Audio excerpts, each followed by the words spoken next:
you're kind of at the interface, maybe this like gray area between VC funding and traditional science funding. If you compare the Boston community, which is more traditional science and pharma, versus SF, which is really has its roots in like go-go software type, and before that chips type funding. What do you think of these communities? And kind of is there something that Boston can learn from SF and vice versa? That's more how I would think about it, is sort of on average things to learn from each other. So, I mean, if you think about stuff that Boston has produced, like Moderna, wow. Or even if you say, well, I mean, I think traditionally in like the bio space, Boston maybe is like, has been more like heavily invested in certain forms of risk reduction that I think that culture can take to an overkill level, right? So if you're running a therapeutics company, you can only have as the CEO of that company someone who has already, run 5 therapeutics companies, right?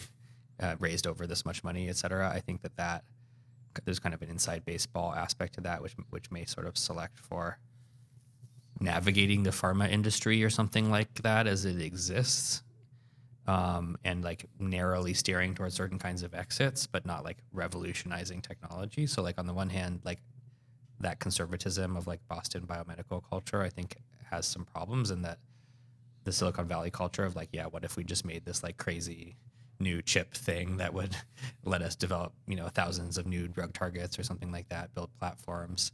That's kind of closer to how we think with the FROs, with platform technologies. But if you actually look at some of what's actually happening, first of all, I live in Boston, have lived in Boston for a long time, very much come out of the academic culture in Boston. I sometimes think the academic culture is more risk-taking on average than what you see in Silicon Valley startups. If you look at kind of the depths of MIT. Did you consider move to the West Coast? A little bit, yeah. I'm mostly here for kind of family stuff, but it also kind of works well. We have two of our FROs are here, 2 of our FROs are on the West Coast, and we have some that are kind of more virtual remote. We have one that's in Raleigh, North Carolina, one that's in New York City. So some that are emerging in the UK and London. I actually really like London. I'm bullish on London for a variety of reasons, heavily to do with combination of ARIA over there and DeepMind and a few other things going on. But on average, like I think taking risks on true platform technologies and not over defining, taking risks on crazy or less experienced founders, younger, more close to the science as opposed to close to the business of running a sort of biopharmaceutical enterprise. That's all good stuff. But also, if you look at what's coming out of Boston, I mean, think about something like Moderna, right? Think about even the fact that like Ginkgo is kind of a complicated example, but like is in Boston, although they went through Y Combinator to kind of have their inflection of like investor interest. Lila Sciences, another flagship company, doing way more on self-driving labs as far as I can tell than like Silicon Valley is doing so far. There's a lot of talk about AI for science, but Lila Sciences like hired all the self-driving lab people in Boston.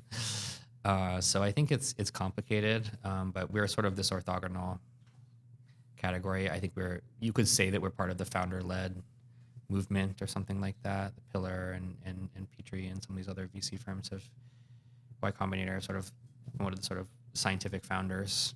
I think we're kind of in the scientific founder-driven category rather than like established business person category.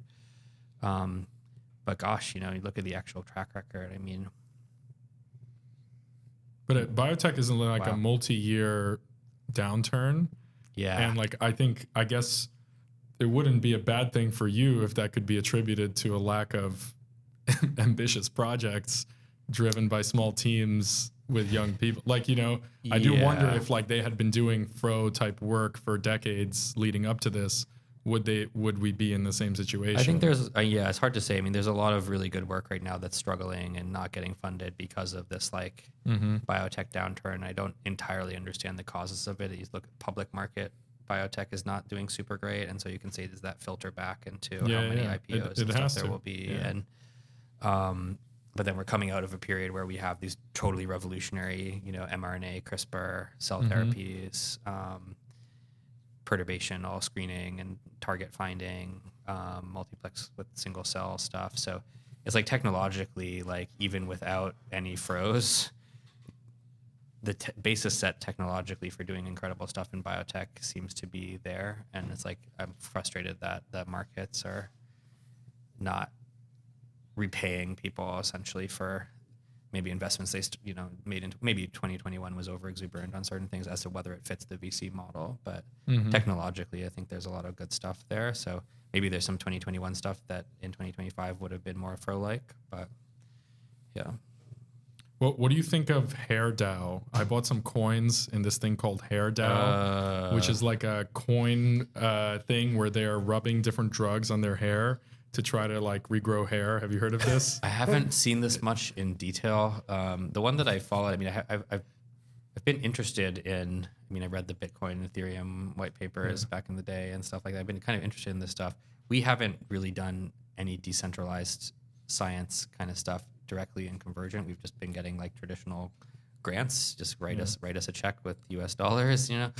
But it was pretty cool seeing this quantum biology DAO actually managed to raise enough money off of a DAO to start like a meaningful kind of small to medium sized quantum biology FRO where they're trying to make microscopes to look at spin states in biological systems. And so I'm optimistic the decentralized science stuff can kind of do something.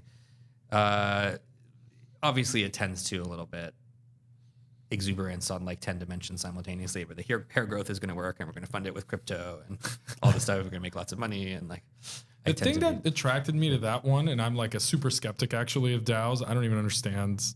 I honestly like, you know, and I'm like, it's a good market, right? I've been interested in Skin Bitcoin, aging, you know, hair aging, very long time, and I somehow don't understand DAOs. But basically, what I liked about them is that they had just like a Discord with people rubbing drugs on their head. That's cool. Yeah. And I was like, that's new. You know, that's interesting. They've got Big all these data. people rubbing these drugs in their head, and they have like a camera system that they give you to look at the number of hairs that have like per square inch. So That's they're doing actually like cool. a quantitative. Yeah. It's pretty interesting. I mean, to make a study like that in traditional pharma would be, you know, you'd have to get the guy who's had 7 exits in pharma, and he would hire 7 VPs. Yeah. And those guys would hire a CRO that would recruit patients. You know, I mean, by the time you have someone rubbing drugs on their head, it's like $100 million enterprise, right? I do think that's pretty interesting. Yeah. And how can we get more data in a more distributed way? I mean, Patrick Carlson actually just had a fun tweet about Reddit, and basically Reddit forums are essentially like the best information that there is on like how patients respond to different chronic disease interventions, right? Yeah.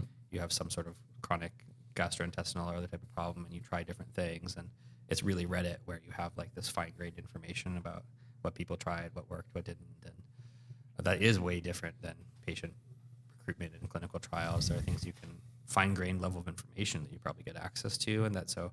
Of course, a lot of it is like correlational or bias. Yeah, it's like anecdotal. How do you actually do that? So we're actually going to add that Twitter, a bunch of things linked in that Twitter thread to GapMap.